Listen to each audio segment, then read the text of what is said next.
And we are back with another episode of the Checkers or Wreckers podcast. Ladies and gentlemen, I am your host, Carter Leonard, along with Professor Prostate. Very, very nice. And welcome to episode number 25 of the first ever season of the show. Ladies and gentlemen, welcome back once again. Another week, another episode to say the least. That's pretty much the whole story, isn't it, Prostate? Yeah. Yeah. It's weird to think that we're all already a quarter away till 100.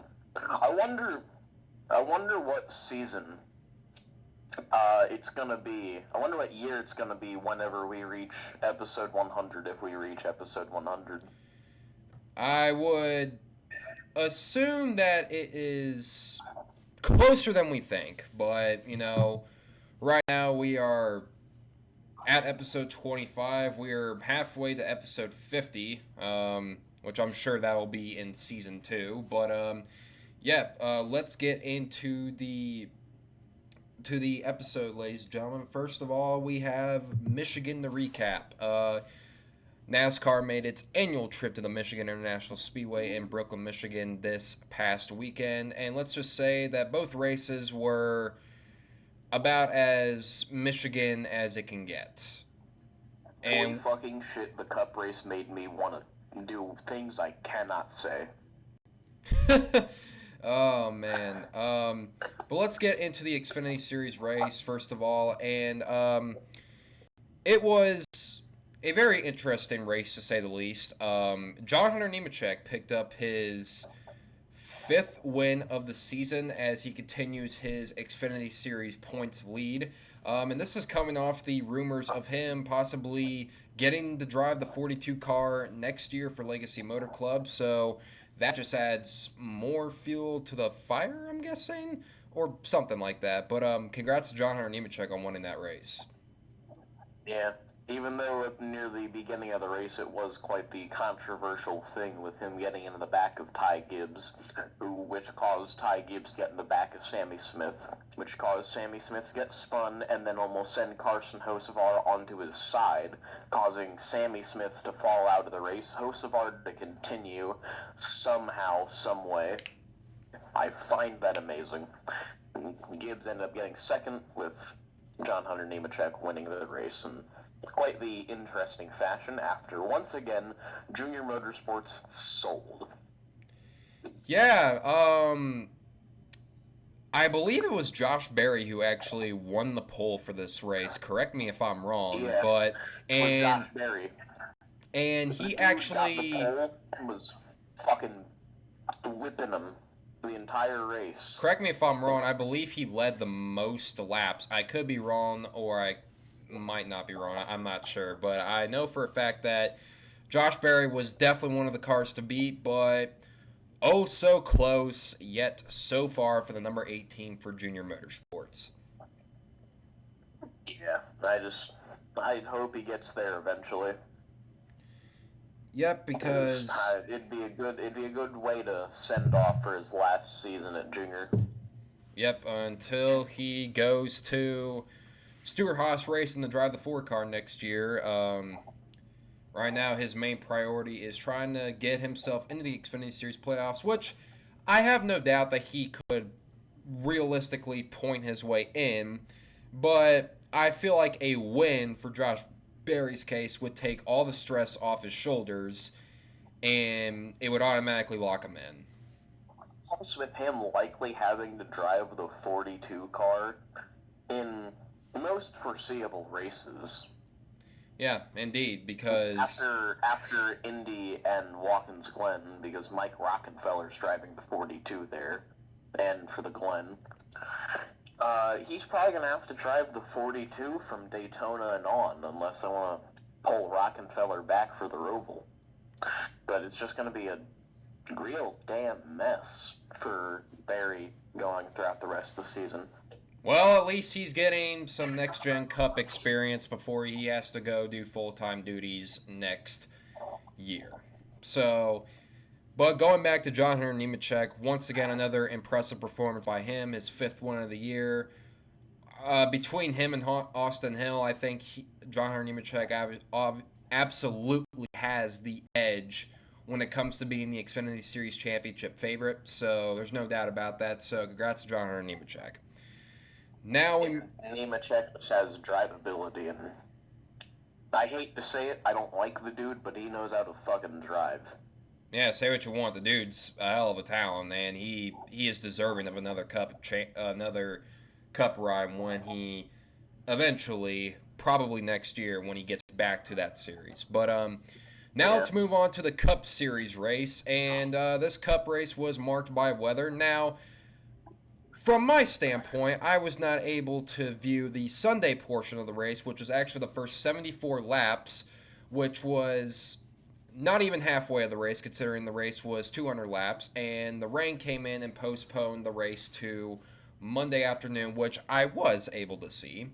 And Chris Buescher goes back to back and proves once again that Ford is undefeated at Michigan International Speedway. Every fucking single one of us got our picks wrong, and I hate myself for it. Oh my god. Well, I'm glad you brought that up, but I was going to talk about my pick a little bit later. But first, I got to talk about Chris Buescher and the whole entire win. So, now Chris Buescher, I will say, was not the most dominant car of the day. He was one of the fastest, but if you had to ask me who was the fastest car of the day, it was definitely the 19 of Martin Truex Jr., which we will get to Martin Truex Jr. a little bit later as he made his 2024 plans official. But it was a battle of pit strategy, and Chris Buescher managed to leapfrog the 19 when it came to certain pit strategy. And Martin Truex Jr., although trying to make his way back up to the front, trying to get by the 17, he just wasn't quick enough. And Chris Buescher, once again, gets another win as he is now gone back-to-back for the first time in his Cup Series career. I think that is spectacular. Not only for Chris Buescher and his, playoff run, because now he has 2 wins worth of points, and a lot of the tracks coming up fit him pretty good, so he could keep on going pretty well. So not only on top of that, it helps his playoff chances, it helps his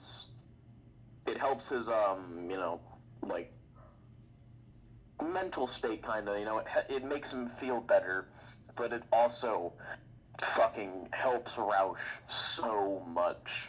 Because Brad Keselowski, before Michigan, was asked, what will it take for you to say that, what is next for this team? And Brad said, a multi-win season, whether it be from me or Chris.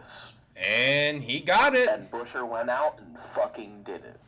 And this once again proves that Chris Buescher, and I don't even think anyone really said this to begin with, this dude's not a fluke driver. Chris Buescher, in my opinion, is probably the most underrated talent in the Cup Series as of right now. And I don't think anybody can argue that with me. The proof is in the pudding.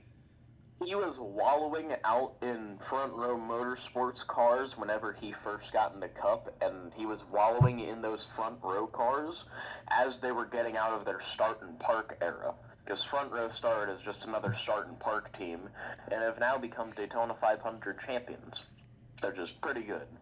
And then he moved over to Roush when they were at their lowest, and a lot of people just saw him as a guy who would fill the field and run mid-20s every week. Now he has 4 wins to his name, 3 of those with Roush. And 3 of those he's driven to the checkered. So when it comes to Chris Buescher, I go back to 2021 with this because statistically every single year from 2021 to now, Chris Buescher has gotten better each and every year, but we didn't acknowledge it. Because there was just so many other things. Like, you're always going to look at the top dogs. Kyle Larson, Joey Logano, Kyle Busch, Denny Hamlin, all those guys. Those guys are the top dogs of the sport.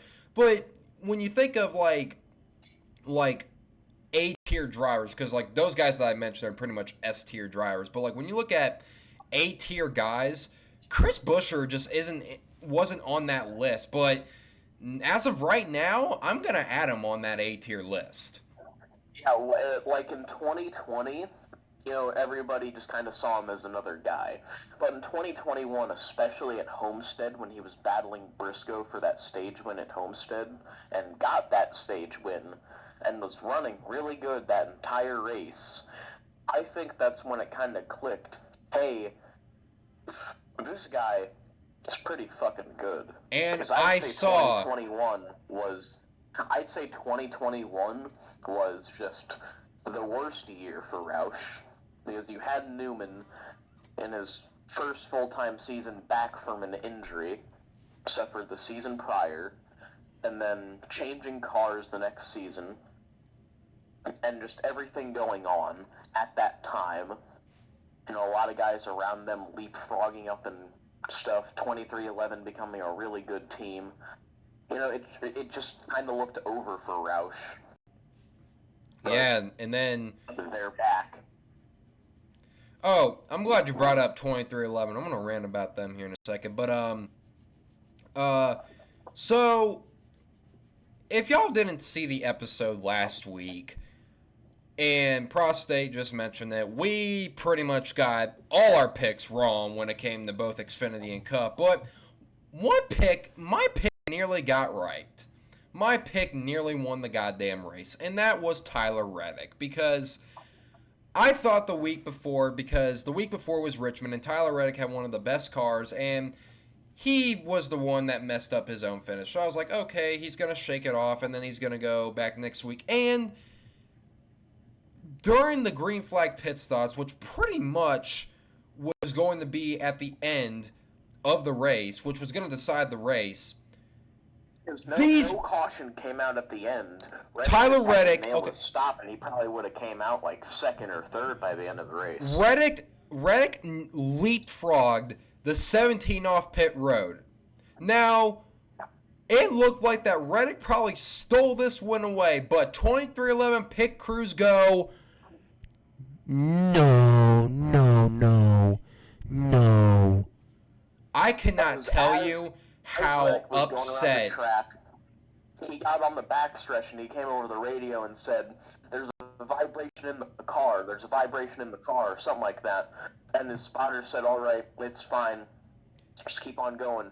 Going in turn 3, suddenly the fucking car goes loosened out, and he almost spins out and saves it, thank God. Which, by the way, Reddick is a god at saves.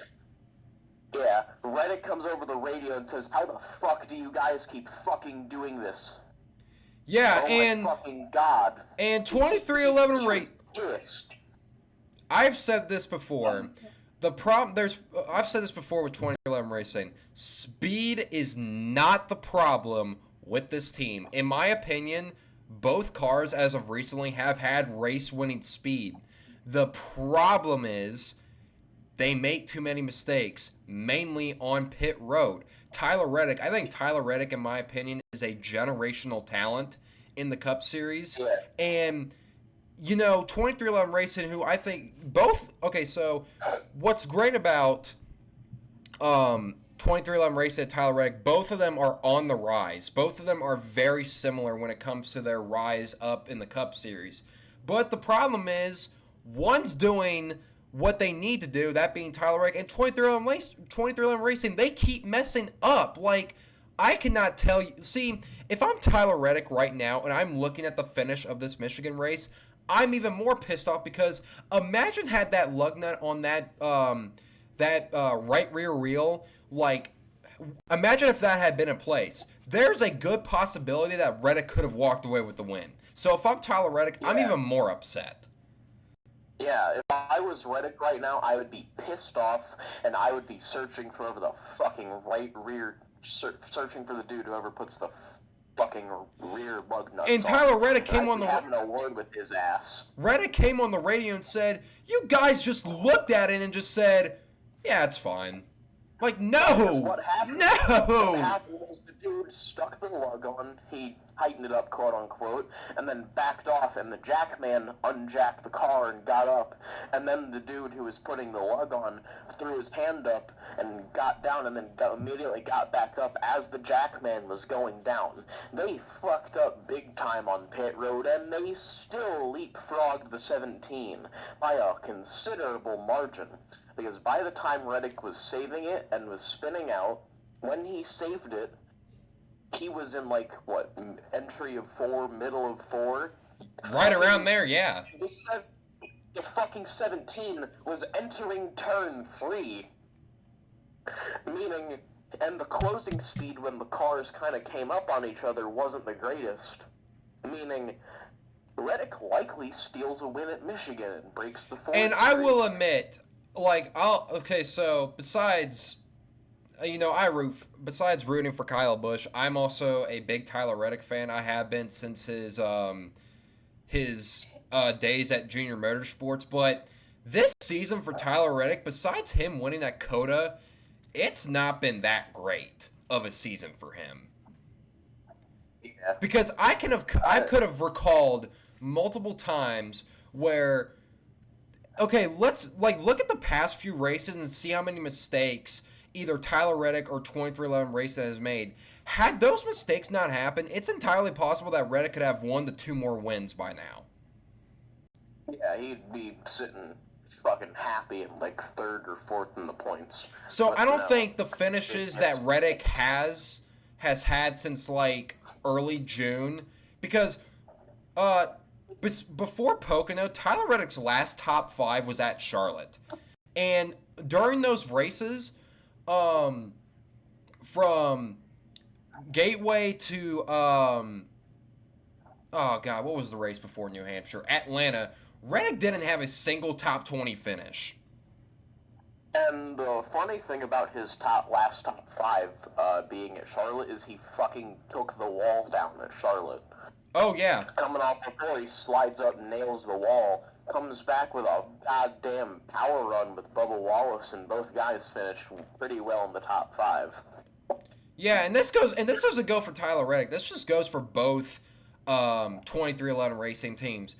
Both drivers are capable of running up inside the top 10. Hell, even top 5. We've seen both of those cars have race-winning speed. It's just, like, I think when we go into this offseason, I think Denny Hamlin is going to have to really evaluate the pit crews of this team. The drivers and the pace that this team has is completely fine, but, like, you just need a complete rebuild of the pit crews, because because 2311 Racing, they used to have JGR standing crews. Now they hired their own pit crews, meaning that they didn't get those for Joe Gibbs Racing. They got them. They hired them on their own. Like, yeah, because when they had the Joe Gibbs guys, the team needed the speed. Their fucking pit crews were excellent. They nailed the pit stops every goddamn time. And they just didn't have the speed. And now that they have the speed, their crews are shit. Tyler Reddick, if the equipment picks up a little bit more, Tyler Reddick's in championship contention. Bubba Wallace has a chance at winning every odd week. Yeah, like, low-key going into this season, so we all know the season that Kyle Busch is having with Richard Childress Racing right now. So far, it's been a pretty solid one. The season that Kyle Busch is having right now, I thought that was going to be the season that Tyler Reddick would have had, because I was actually really excited when he signed with 2311 Race, because like I said, the similarities, both the driver and the organization are on the rise right now. They have the capability of doing something great. And while they have gotten the victory lane this year, they do have a win. Besides all that, it's been an up and down season for Reddick. Yeah. Reddick won Circuit of the Americas earlier in this year, and even then, if I remember right, the crews were kind of rocky at Circuit of the Americas. And thank God they didn't screw up a pit stop that bad, or else fucking pandemonium would have broken out in the 2311 shop come Tuesday. Even Denny Hamlin's pissed at this shit. He's just like, dude, what is going on, bro? Like, because not only is Denny is stressing this shit, bro. I swear he's getting more gray hair by the day. Because not only does he have to worry about his performance, but he has to worry about his team's performance, bro. Yeah. Like, bro, give it a break if it's not working. I fucking hate Denny. I don't like the dude, and I never will. You will never get me to be a Denny Hamlin fan.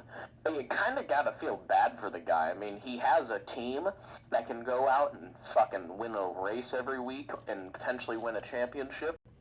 And the 23 crew, you got a team of guys that can hold up pretty well and just do stuff pretty fine. But then you got the fucking pit crews that are shitting bricks every stop. Joe, just blowing it. All right, so here's what I think could happen when it comes to, obviously we still have 3 races before the playoffs. It's not a lot, but I'm not saying Reddick is in a must-win position. Obviously he's locked in, but imagine this. We're going to racetracks in the playoffs where historically Tyler Reddick has really performed at. And I'm talking about tracks that he has done pretty solid at, like Darlington, Kansas. If they somehow get their shit together when it comes to pit road and the driver's not making mistakes and having constant winning speed each and every week, I think Tyler Reddick has a legit shot of winning the title. Yeah. Clean up the mistakes. That's all we're asking. And I like 2311 Racing. I like the fact that Michael Jordan owns it. I like the fact that it has a very, good driver lineup. Like, I want to see this team succeed. I mean, you got the Indianapolis road course this weekend. Reddick won that race last season in the 8 car. This year, they have Kamui Kobayashi in the 67. And they have a car that is probably faster than Reddick's car was last year when he was in the 8. Fucking, if Reddick is in area to win this race again, and 2311 pit crews blow it on a stop that is detrimental to the race, someone's getting hit upside the head. I'm not saying... Listen, I don't think Tyler Reddick regrets his decision to go in the 2311 Racing because I think he likes it there, but the problem is, shit's hitting the fan right now, bro, because at Richmond, it was Reddick's fault because he hit the commitment line box, and then at Michigan, that was the pit crew's fault. Yeah, the pit crew blew it. All right, now let's move on with this. So, Reddick, good luck for the rest of the season. I hope you are not a first-round exit because I like watching this dude perform, so yeah. All right, from one Toyota team to another for Joe Gibbs Racing, it was announced the Saturday before the race that Martin Truex Jr. will once again return for yet another full-time Cup Series season, this time for 2024. No, it is not a multi-year deal. It's just a one-year extension. So Martin Truex Jr. beats the retirement odds once again, and now he will once again race in the 19 next year. Reminder, last season it was rumored that Truex would retire after 2022, a little bit. Suddenly, he announces that he's going to return for 2023 on a one-year deal. Everybody this season's like, hey, Truex might retire after 2023, and then he announces a one-year extension for 2024. And guess what's going on in Xfinity, and guess what's happening with the 42? Gregson's out, Legacy swapping to Toyota, and John Hunter Nemechek is a fucking god in the 20 car in Xfinity. It's all kind of lining up in a way that I'm not too sure is hard to predict. I'm going to agree with you on that. Like, it's pretty much set in stone at this point. I mean, but let's get the Martin Truex Jr. first. Obviously, Truex has had a really good rebound season so far. He's currently second in playoff points with 3 victories to his name at Dover, Sonoma, New Hampshire, and he is still performing very, very well at 43 years old. Now, is he the same as 2017 Martin Truex Jr.?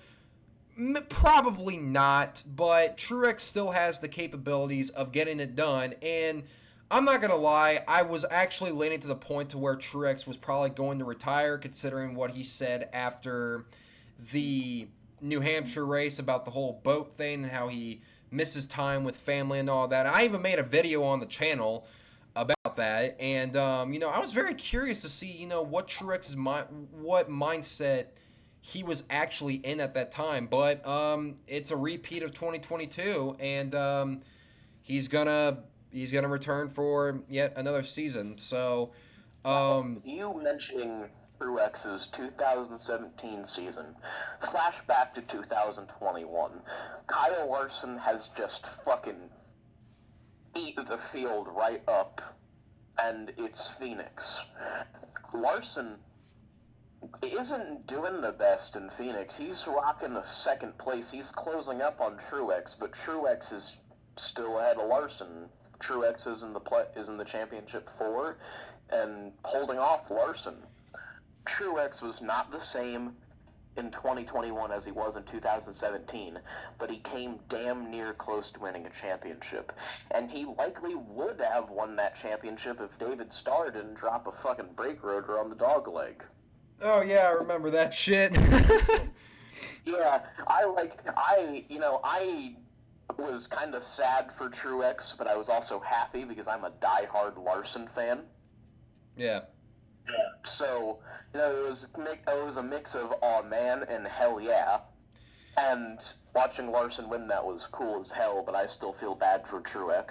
Yeah, and Truex still put up a very good 2021 season. I believe he had 4 wins that year, and that was the year before, obviously, 2022, where he went winless. But Truex still had...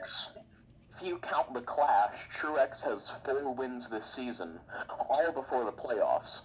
Like, one, I think, of Truex's wins in 2021 came in the playoffs, meaning those were more strung out. Truex has 3 points paying, 1 non-points paying win to his name, all before the playoffs, pretty substantially before the playoffs.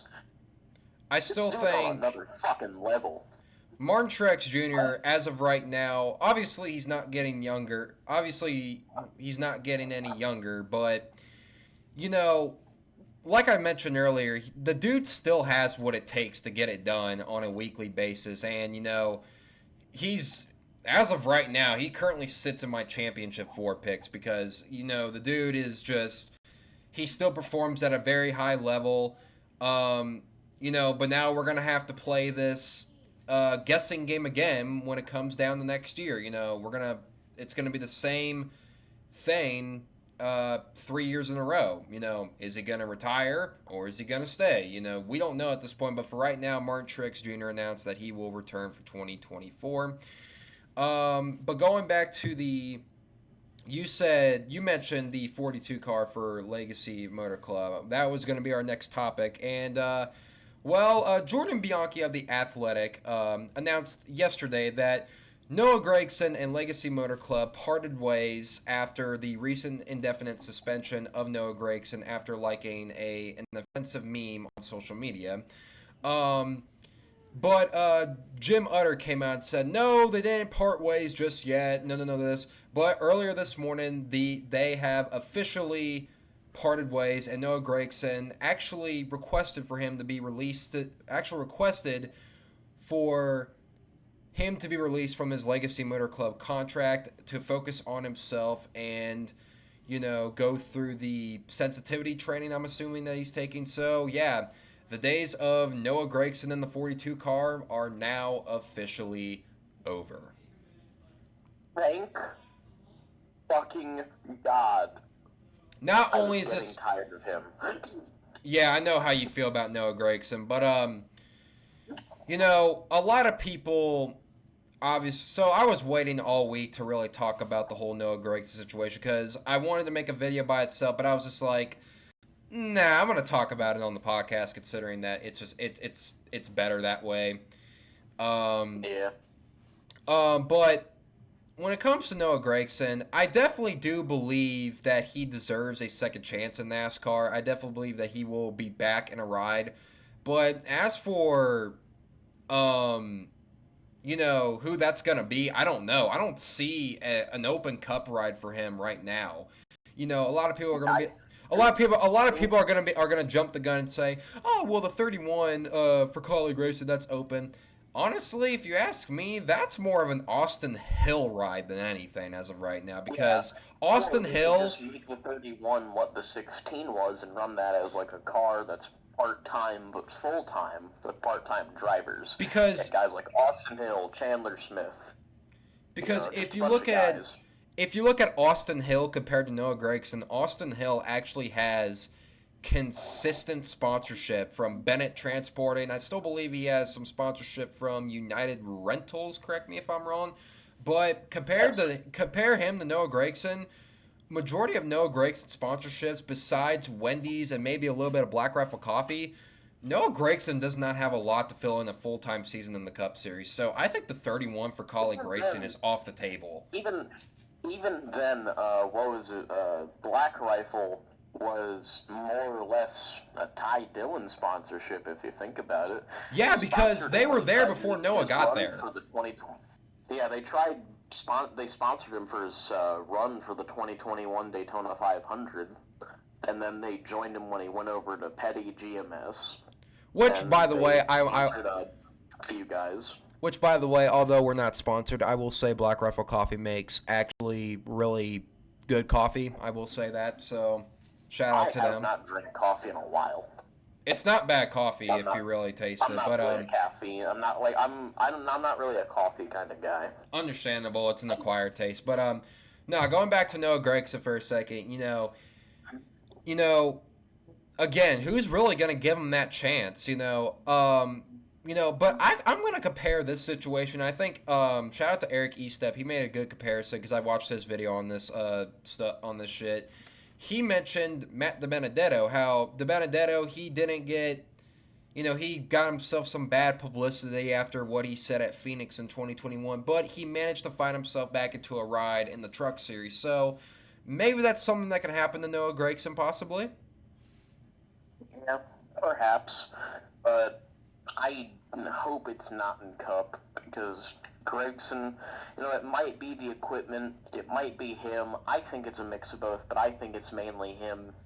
Gregson's just not really worth a shit in Cup. And quite frankly, he's a championship contender in Xfinity, but he's just shit. And a lot of people are kind of upset that, from what I've seen on social media, how a lot of people are like, oh, this is bullshit. How can Legacy Motor Club give up on Noah Gragson? In my opinion, after all the shit that just went down, could you really blame the organization? I mean, Black Flags Matter said it best himself. This is the rookie season from hell. Yeah, because you have previous rookie seasons. Look at Tyler Reddick's rookie season. He was in a shambling RCR, and he was in a car that wasn't the greatest. He was a rookie, and he was in a hard-to-drive car. He didn't exactly do the best of stuff. He wasn't shit per se, but he just wasn't the best. Compared to other rookies in that field, which, by the way, that was a stacked rookie class. He had his moments where he performed. Yeah. And then you have a guy in that 2020 rookie class, John Hunter Nemechek.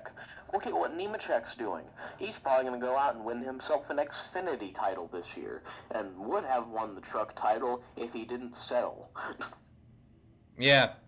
Mainly in 2021, but that's a story for another time. But, no, just, I believe, see, my whole thing about Noah Gragson is that I think he does have a bit of talent, but, obviously that was displayed in the Xfinity Series, because regardless of what you said to him, the dude did perform in the series, and he got better as it went on. But, now, did we expect a lot from Noah Gragson this year? Obviously not. We didn't expect him to really set the world on fire, but I didn't picture it. I didn't picture it being this goddamn bad. Like, dude, everything that could have went wrong for Noah Gragson did go wrong. I mean, running like shit, The dude gets suspended. He has a concussion. I mean, dude, this dude can't catch a goddamn break. Some of it is his fault. Some of it is his fault. Some of it isn't. I will admit. Yeah, like goddamn. It went from, oh, we don't expect too much out of him for his rookie season because of, team, the guy, the car, to, holy shit, our expectations were low, but you managed to knock the bar so much lower. It's like when this is going to be seen as fucking amazing compared to Gragson's. Unless if anyone has a rookie season worse than Noah Gragson's ever in the future, just never give them another ride. Oh God, I fear for guys like Sammy Smith, Chandler Smith, and Corey Haim, dude. God damn. Jesus Christ. I'm not saying those guys are gonna go through the same situation, but man, if that could happen to Noah Gragson, who in my opinion is one of the most polarizing young talents in the sport, I mean, God damn. Like, Jesus Christ, man. Like, dude, I'm so fucking happy Ty Gibbs is a good driver. Yeah, say what you want about him being in Granddaddy's equipment. The dude can get it done. I don't give a shit. Can we give him the award already? Can we give him the award already for Rookie of the Year? Can we just give it to him already? Like, I don't see why there's a point why we gotta wait for this shit. I don't see why we gotta wait for this shit till like November in order for him to get Rookie of the Year. Like, bro, just like hurry up and just like give it to him, bro. There's no competition anymore. Noah's done for the rest of the year, bro. Like, he's out. He's gone. Yeah. He gone. People might point at Gragson, not Gragson, Ty Gibbs, like you said, as daddy's money, but at least Ty Gibbs has talent compared to many other daddy's money drivers. Be happy that Ty Gibbs is not the second coming of Nikita Mazepin, because holy shit, no! He was over and died. Dude, I am so glad he is not Nicky Mazepin, bro. Like, dude, I would have been, because I am a big Ty Gibbs supporter, bro. I've been rocking with him since his ARCA days in 2020, bro, and I was just like, this guy is gonna be something. This guy is gonna be something for the future of the sport, and I mean, it's on full display as of right now. And man, I remember back last year when a lot of people were debating on who's better between Ty Gibbs and Noah Gragson. That's not much of a debate now, is it? Yeah, I remember back in 2021.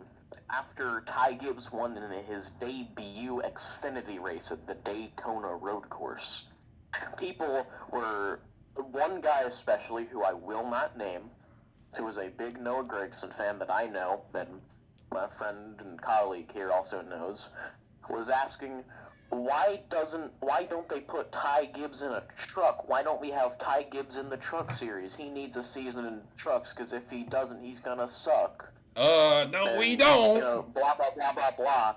And the big pointer to that is if Ty Gibbs had done a season in trucks, it would have been a fucking year wasted. Homie didn't need it, bro. Instant ass success. Because he, granted it's ARCA, but he fucking whooped them in ARCA. And then Joe Gibbs is like, okay, let's give him a couple Xfinity starts, see what he does. He fucking wins in his debut. Didn't he get 5 wins? 5 out of the 10 wins that were to that 54 car in 2021? He got 4 wins. He won at the Daytona Road Course, which was his first career start. He won at Charlotte, he won at Watkins Glen, and then he won at the Kansas Fall race during the playoffs. Okay, so yeah, he's just been, there all throughout. And then people were like, that same dude said that Ty Gibbs wasn't going to do shit in 2022 because he was a rookie. Fucking Ty goes out and wins a title in his rookie season, technically. Yeah. But going back to Legacy Motor Club, I will say that, I pray and hope the guy that moved the Toyota and them signing John Hunter Nemechek, which, if you ask me, I don't really see John Hunter Nemechek being a long-term driver for them, considering that, well, Denny Hamlin and Martin Truex Jr. are getting up there in age. So if one of them goes out, John Hunter's going to step in. So basically, for John Hunter Nemechek's sake, this is going to be a year of next-gen Cup experience, which I think he would do not terrible in. I'm not going to set my expectations for this team very high for next year, but I do think that they will be better in performance. So yeah, I think they're gonna. I think they're gonna at least be better than this year, because at this point it can't get any lower. Also, the big thing with motorsports is that you have to. Your number one goal is to be better than your teammate. And Eric Jones in the fucking shittiest of shit. The shittiest of shit in a shit car with a shit team. He goes out. He's got like 3 or 4 like top 11s in the past few races in a piece of shit of a car. yeah. Like, this dude is actually doing pretty good for a bad car. Yeah. All right, now moving and on then you to have Noah Gragson, who was almost falling to BJ fucking Cloud in the charter battle point standings. I mean, that's just depressing, man. I don't know who should have. I don't think Legacy's charter should be revoked, but goddamn, that 78 needs to be revoked immediately. Isn't there a rule in NASCAR? Like, yeah, I bet. That last year with Cody Ware, where people are like pointing out that pointing out the whole charter thing, and I think NASCAR can do that willingly if they want to or if they don't want to. And I don't think they're gonna strip a charter from Petty, but it's like the last 3 in points. They have the right to take away that charter and put it up for sale. And, Yeah, I bet a team kind of uses NASCAR for a lot, so you're not really gonna take that away from them. I bet a team like Trackhouse or 2311 wants that charter. And then you got, Richard Petty Motorsports. It's Richard fucking Petty Motorsports. Yeah. And then you got BJ McLeod. Blowjob McLeod. Just BJ. And then you got BJ. That's it. You don't have to say anything. Just BJ. Fucking give that charter to Trackhouse and give us Shane Van Gisbergen full time. Yes. All right. Let's move on to our next topic, shall we? And it's regarding some silly season news. One of the main teams in silly season, actually, and that is Front Row Motorsports, as they announced that their 2024 Cup Series lineup, and it will once again see Michael McDowell in the 34 and Todd Gilliland in the 38, which was basically their lineup this year, except for Todd Gilliland running full-time, considering that Zane Smith is getting Cup starts this year. But, yeah, both of those drivers will return full-time for the 2024 season. I think this is a very solid lineup for Front Row Motorsports. Michael McDowell and Todd Gilliland have proved that they are both very solid drivers. McDowell, as of recently, is currently contending for a playoff spot, which I think that's very impressive for him. And Todd Gilliland is really starting to come into his own with some good runs this year. Yeah, neither are the greatest of drivers, but they're pretty damn good for what they're doing. I mean, Todd Gilliland, the dude's in his second kind of full-time season. But, he's just, looking at the past of what Front Row has done to their rookies in the 38 car with, they booted Nemechek out of the 38 after 2020, citing that he wasn't the best driver they didn't want, which I feel like they're... But they managed to sign Anthony Alfredo. Yeah, and then they signed Anthony Alfredo, who did nothing except for almost send Alex Bowman to God at Las Vegas. And then they boot Alfredo, and then they signed Todd Gilliland. And I kind of had a running joke kind of prediction going on with some friends that it's going to be another Front Row Motorsports rookie moment, and they're going to boot Gilliland after this year. And then Gilliland actually did shit in that car, and they kept him on. And which was shocking to me. so, And now Gilliland is doing more. Look at last year in the rain at Watkins Glen. Gilliland was leading laps until his car shit the bed. yeah. So, with this announcement, Front Row Motorsports has their driver lineup locked down for another season. Now, this actually brings up another silly season question, and that is regarding defending NASCAR Craftsman Truck Series champion Zane Smith. Obviously, Zane Smith drives the 38 truck for Front Row Motorsports in their truck team. And according to a Bob Hocker's tweet, with this move is that Front Row Motorsports is actually allowing Zane Smith to explore other options for next year.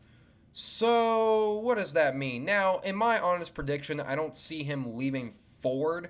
I definitely think that the 10 car for Stewart-Haas Racing, God bless Zane Smith if he does go to it, I think that car could still be up for grabs if Eric Almirola decides to retire, but explore other options. What does that mean exactly?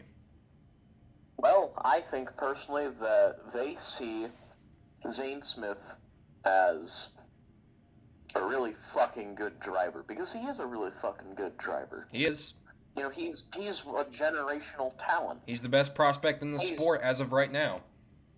Yeah, he's a really goddamn good driver. And I think wallowing him away in another season of trucks is not going to do shit for your organization. I don't want to... Dude, listen. And I think sending him in a season of Xfinity is going to wallow him away, because he doesn't really need a season of Xfinity. Yeah, like... He got, like... one start at Nashville. At Coke 600 in the fucking 36 car. 38. So, 38 car, that's pretty good for, you know, one of your first starts in a cup car that is really damn hard to drive. Yeah. And he's just really good, and I think that Front Row knows that they don't exactly have the best team to be fitting Zane's needs or wants.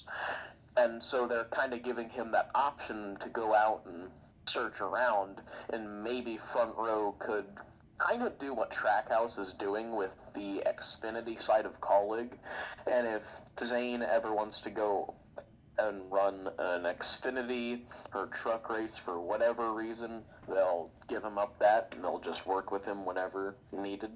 God, they could get a partnership with Stewart-Haas, and both teams could improve. And I'm glad that you mentioned, you know, Front Row really improving. That's the quota for like a lot of these mid-pack teams with this next gen car. You know, RCR improved, Front Row Motorsports improved, Trackhouse 2311, but all those teams are improving because of this car.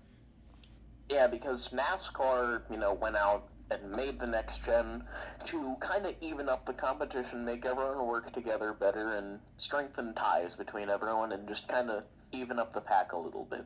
Right. Not a spec series, though it almost kind of is at this point, besides the bodies, then maybe the engines a little. Yeah. But, you know, it's pretty much the same goddamn car for everybody, which is really good for everybody, because no longer do you have Rick Ware Racing suffering away. You know, granted, Rick Ware doesn't really punch money into that team because he has other operations that he cares about more, like his NHRA team. In 2021. Yeah, his NHRA team, his IMSA team, MotoGP. The dude's in fucking every motorsport you can possibly think of at this point, and it's kind of scary. I'm waiting for the day Rick Ware pumps money into that team, gets good drivers, and we have the Rick Ware Racing friggin' powerhouse across multiple motorsports. They did sign Justin Haley. While I don't think Justin Haley is a big generational talent, it's the biggest signing of that team's life, I will say that.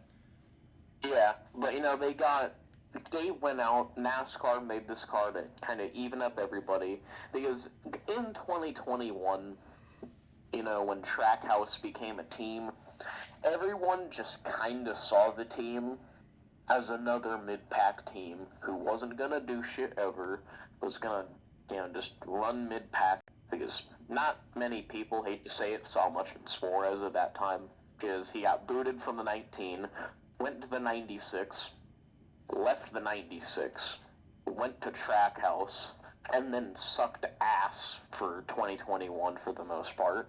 And everybody just kind of thought Trackhouse wasn't going to do shit.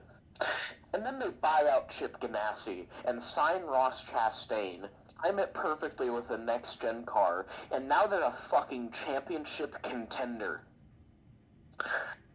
With potentially Shane Van Gisbergen joining the team. Yeah, it's amazing how NASCAR made this next-gen car, and it worked perfectly for what they wanted, because now you have just the most random teams being really good. Yeah. Oh God, what was I gonna say? We kind of sidetracked there. We love sidetracking. Yeah, sometimes. Yeah, I don't mind sidetracking at all. But oh damn, what was I gonna talk about when it came to? Oh yeah, I was gonna bring up Zane Smith again. So obviously for Zane Smith, taking one of the front row motorsports rides is off the table. There was the whole Michael McDowell to SHR rumors. Obviously that's not gonna happen next year. But I still think the 10 car is on the table for Zane Smith. But we'll just have to see what happens. I do wholeheartedly believe that Zane Smith will be in the Cup Series next year. Where at? I'm not exactly sure, but I could think of one main place or. Zane Smith has the one reason Amarola has stayed in that 10 cars because he has that Smithfield money. Unless Smithfield wants to stay with Zane Smith, I mean, hey, go for it. But I mean, the big thing is that they've stuck with Amarola since he got in the fucking 43 car. So they've been with him since his RPM days. Amarola sponsor. Yeah. I think Zane Smith does have a little bit of funding from Boot Barn and those one Medicare sponsor that he has. I forget what it's called. WellCare, I think that's what it's called. I don't remember. But Smith has some pretty hardy and big sponsors. Well, I mean, he has Tipico Sportsbook really now. Shout out to Tipico Sportsbook, who actually ruined my YouTube ad. Watching. I don't like watching YouTube ads, but every time when I pop up a sports video, it's always Tipico Sportsbook. Like, please, get off. I don't want to see you anymore.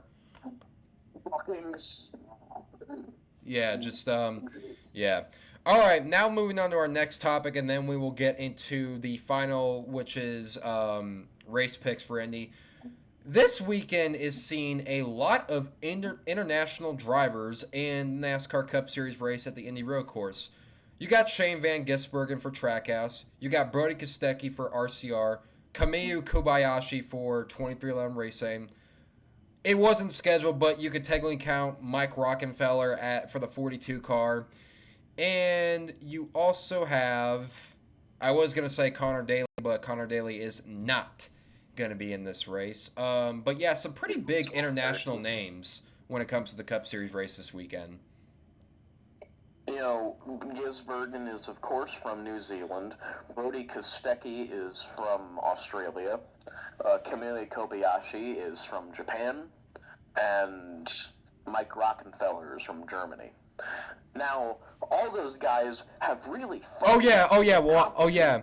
guy I forgot to mention, Jenson Button, will be in the 15. Oh, yeah, Jenson Button, 15 car. He's British. Yeah. The 2009 F1 World Champion. Yeah, we got the 2009 F1 World Champion, 3-time Supercar champion. I'm pretty sure Kamui Kobayashi has won Le Mans at least a few times. I've actually seen some highlights from Kobayashi. Holy hell, that dude can drive. That fucking dude. That dude's a madman. God damn. I didn't know he got down like that. Holy shit. He has a big chin, a big smile, and a really fucking good talent for driving. I mean, that dude wheels a car. But yeah, Kobayashi's done a shit ton of stuff. There was actually an interview. I'm glad we brought up Kobayashi for a second. There was actually an interview on how he felt about Shane Van Gisbergen winning the Chicago Street Course race, and he's just like, I'm pissed off because that sets high expectations for me. Yeah, because Kobayashi said, it pisses me off because now I have high expectations from a lot of people. Yeah. That sounds funny. But like, looking at all the pictures from him, he has such a big smile. He looks so happy to be doing this, and I love it. Like, I've seen what he can do in a sports car, but I want to see what he can do in a stock car. I wouldn't be surprised if that dude just completely sends it into turn one at Indy, which, by the way, is one of the most, in my opinion, one of the most treacherous corners in all of the NASCAR schedule.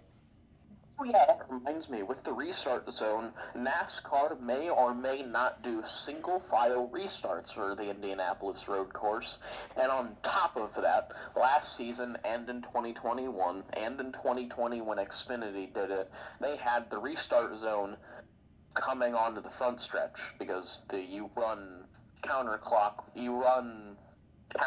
clockwise whenever you're doing the road course. So you know, are looking right when you're going into the oval. So, technically speaking, NASCAR moved the restart zone back from the front stretch because we saw the fucking chaos that caused. They went 8 wide last year. We literally got our 8 wide racing on a restart. Shout out to Twisted Toe. And yeah, shout out to Twisted Joe for that. Shout out to Mike, my beloved. And then they moved the restart zone back to turn 7, which is a good idea. Kind of reminds me of Chicago with how the restart zone was before the last corner. Yeah, Get up going, and then they'd slow down, and then they'd really get up going once they all kind of thin out a little. So this is going to lessen the chaos, along with single-file restarts, which they also did in Chicago. If they had done double-file restarts at Chicago, the field would not have made it past turn 1. No. Turn 6. But yeah, I mean, I like the idea of single-file restarts and moving the thing back.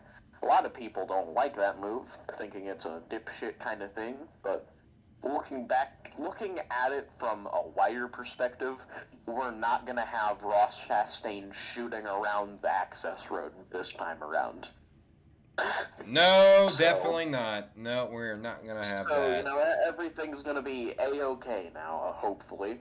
Yeah, really and so far in both of the Cup Series races at the Indianapolis Road Course, we have seen a lot of chaotic energy. We had the curb from 2021, and then we had Ross Chastain proving that he gives no shits last year. So I wonder what's in store for this year.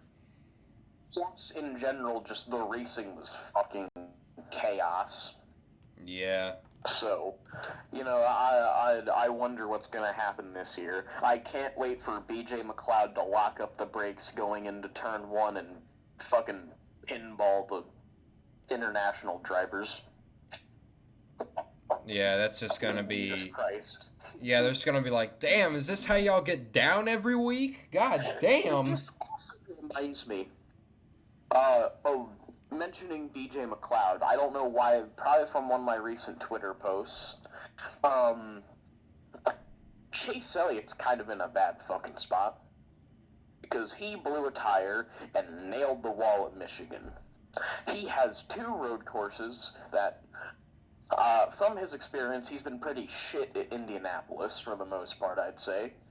And he almost won Watkins Glen in 2018 for his first career win. Ran out of gas after that. And he won it again the very following year. Yeah, and then he almost won it in 2022, but Kyle Larson gave him the bump into 1 after locking the brakes up. So, Elliott has not really been the best at super speedways in the next-gen car, meaning either he's going to have to fucking pull off the clutch of the century and point his way in, or he's going to have to pull himself out the fucking grave and win Watkins Glen, or RFK and Hendrick are going to have the same amount of cars entering the playoffs. Also, I want to mention that, Michigan could have been a very good opportunity for Chase Elliott to get points. If this dude does not perform, which Chase Elliott we have known has been a really good road course racer for the majority part of his career, because he got his first one on a road course. If this dude does not perform at this Indy this weekend or Watkins Glen, he's in trouble. Like you could kiss playoff hopes goodbye, because I'm gonna keep it real, Chase Elliott fans. Although he's not a bad super speedway racer, he has 2 super speedway wins. I don't see him winning Daytona. I legit don't see it happening. Yeah, he has. He has only I think 1 or 2 super speedway wins. One of those being Talladega, 2019, when Kyle Larson went for a tumble on the backstretch. Yep, that's his only super speedway win, if you're counting points paying. Did we forget Talladega Fall happened last year? Oh, yeah, true. Yeah. I kind of fucking forgot that. 1, I don't like Chase. 2, I forgot that race happened because I was bored out my fucking marbles. Yeah, and I was watching the NFL that day. But that's a story. That's a story for another time. But no, yeah, All right, now moving on to the final topic, ladies and gentlemen, that is race picks. For anybody new to the show, this is pretty self-explanatory. We look at the race weekend ahead, and we pick to see who's going to win the sons of bitches. So, all 3 series are running this weekend, and tomorrow is the first race of the NASCAR Craftsman Truck Series playoffs. They are in Indianapolis, but they will not be running the Indy Road Course. No, they are at Lucas Oil Raceway Park, which I have been advocating should have a Cup Series date, because it's a very fun little short track if you run any of the old NASCAR games on there. So we actually have a very for this race, Shane Van Gisbergen is actually in the Truck Series race to get some short track oval experience. I don't know if he did it in the right series though, considering that the Truck Series is well, for lack of a better terms, a goddamn jungle. I just thought of a dystopian hellscape. What if we send the trucks to the Indianapolis road course? You're getting a truck. You're getting a truck upside down. You're getting a truck upside down. We're getting 3 trucks upside down in one corner within 5 seconds of each other. It's the goddamn jungle series, my boy. All right, but let's get into the Truck Series picks. Since none of our picks got right last week, I'm gonna go first with my pick. Don't ask me how that works. I'm just roll with it. For my Truck Series pick, I'm gonna go with a guy who's been really solid on short tracks this year, and that's Corey Heim. I mean, the dude's on a roll right now. He's currently, in my opinion, in the top 2 of best Truck Series drivers right now. So, yeah, Corey Heim will be my pick. Okay. Fucking call me crazy. I know there's going to be people calling me crazy. I know you're going to call me crazy. I'm going to pick experienced short track racer and second generation driver who's actually worth a shit, Lane Riggs. Oh yeah, Lane Riggs. Motorsports truck this weekend. It is Hendrick backed because there's a HendrickTrucks.com logo on the thing. And by the way, many people don't know this. This truck is the same truck Kyle Larson won at North Wilkesboro with. Fucking Larson spanked the field at North Wilkesboro. And by the way, for anybody who doesn't know, Lane Riggs has made some starts in the Truck Series. He's the son of Scott Riggs. And he actually made his Truck Series debut for Hallmark Friesen last year in the 62, and he actually got a top 10. So, if Lane Riggs could get a top 10 in a Hallmark Friesen truck, I don't see why he couldn't get one in a Spire Motorsport truck, which, statistically speaking, is a better overall truck. So I like that pick, Now, actually. I mean, if this is the same truck that Kyle Larson has driven, fucking Lane Riggs is Scott Riggs. The dude wasn't worth a shit in his time in NASCAR. There's a reason why he's called a NASCAR bust. Yeah. Lane Riggs is actually a really fucking good driver. I mean, I watched this dude race.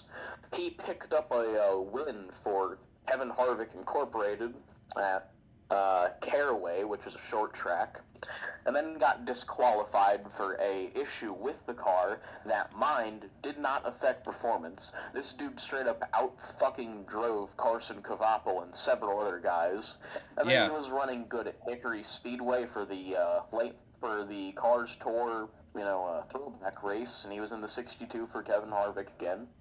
And then the fucking hood started coming up. And reminder that Lane Riggs won the Cars Late Model Tour Championship last season with the most fucking convoluted point system I have ever seen, and Peyton Sellers entering several cars to fuck Riggs over. This dude knows how to win, and he knows how to drive. Yeah, we could possibly looking at a future superstar. Now, Lane doesn't come from a lot of major backing. Obviously, his late model team that he is well known for driving for is obviously family operated from the Riggs family. But Lane has proved that he can actually drive. So I like that pick a lot, Prostate. So yeah. Yeah, Riggs's main sponsor is Per Year. I don't even know what the fuck Per Year is besides like something semi-truck related. Oil tank lines. That's what they are. Okay. I've seen them on Jed Burton's car in the Xfinity series. Okay, so if they have enough money to sponsor which, by the way, is our next race. Car. Is our next race. This Saturday is going to be a very action-packed one because it's an Xfinity Series IndyCar doubleheader, but we will get into the Xfinity Series race because that's our main topic of discussion. It's the Pennzoil 150 for the Xfinity Series. Prostate, who do you have winning this race? Hell, I haven't really thought about that. What guys are decent at road courses? And before you ask, no, I have no idea if AJ Allmendinger will be in this race, which obviously that'd be... I don't think he is. Thank fucking God. Call me nuts, Parker Kligerman. You know what? That's not a bad pick. He finished second at Road America. And he's a goddamn tricky track. He's fucking good at road courses. Yeah, he is. He won Mid-Ohio in a shit box of a truck last year. Hey, don't call Henderson Motorsports shit boxes, bro. They're underrated, bro. They're an underrated ass team when Parker's always behind the wheel. Honestly, low key, this dude actually won on a road course, and although it was probably the most Mickey Mouse way possible, the dude could actually get it done, and so far both of his wins have come on road courses this year, so I'm going to pick Cole Custer. Yeah, that's a fine pick. Because why not? I'm not going... See, I would have gone with Parker Kligerman, but I'm not sure at the exact same time. I mean, regardless of what you think of Cole Custer, he's actually not done that bad this year, I will say. But now let's get into the main pick, the biggest pick of them all this week is the Verizon 200 at the Brickyard. Prostate, who do you have winning this race? Who do you have winning the Cup race on Sunday? Shocking, probably for quite a few people. I'm not going with any of the international drivers. Jenson Button is in a SHR car, which is kind of a shit bot. I mean, he's in a Rick Ware racing car, but it's essentially SHR prepped, which is kind of a shit box. Yeah. Kamui Kobayashi doesn't have enough experience in these cars, though he was very good in his test. Mike Rockefeller's in the fucking 42 car, so I was not expecting much of him to begin with. No. I know he's gonna do good because it's Mike Rockefeller, but he's not gonna go out and fucking kill the field unless the field gets killed before that. Shane Van Gisbergen, sure, he won Chicago in lights-out fashion, but that was a track that fit his style, fit how he drove with his supercar stuff, because supercar tracks are fucking tight. Yeah. And he's going to a track that he has never stepped foot in. I'm not claustrophobic, but driving on a supercar track in first person in any game kind of makes me claustrophobic. And this is a track that a lot of guys have figured out. I'm going to go with last year's winner, Tyler Reddick. You better hope and pray to God that the pit crew does not mess up this time, because if they do... Oh, bro, it's on sight if they mess up again, bro. If I'm Tyler Reddick, it's on sight, bro.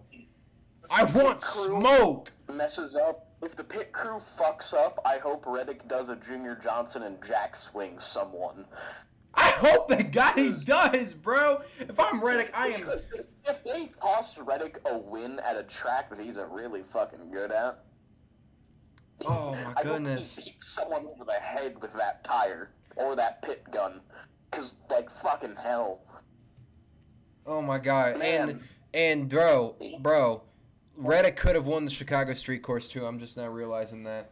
Oh, my God, yeah, that is actually true. What the fuck? Now, and I'm not saying it was the crew's fault, but he got into the tire barrier. But that's a story for another time. So, my pick for this Sunday's race. This is going to be a tough one because I'm going to go on down your path. I'm not going to pick any of the international drivers either.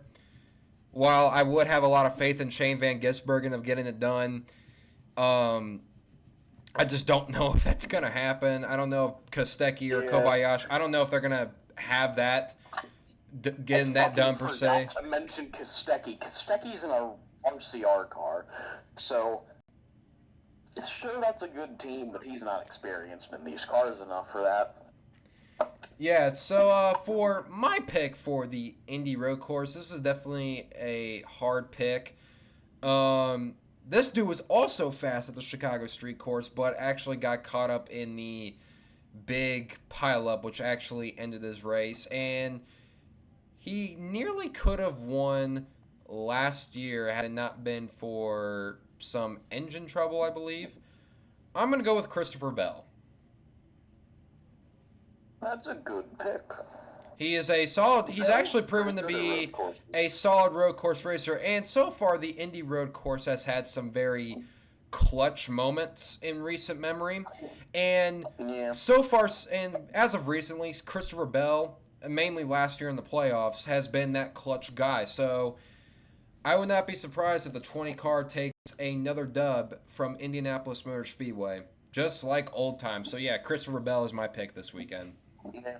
Now, I feel like someone's going to call us crazy for not picking Chase Elliott or Kyle Larson.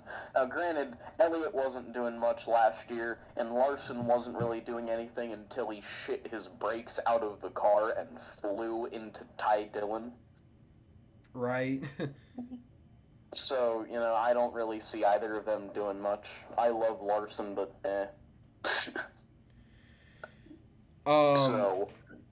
But yeah, so that was our picks, ladies and gentlemen, and that'll do it for yet another episode of the Checkers and Wreckers podcast. As always, I am Carter Leonard, along with Professor Prostate. Very, very nice, and thank you guys so much for watching episode number 25, and we will see you guys next week as we preview for Watkins Glen. Peace out. Goodbye.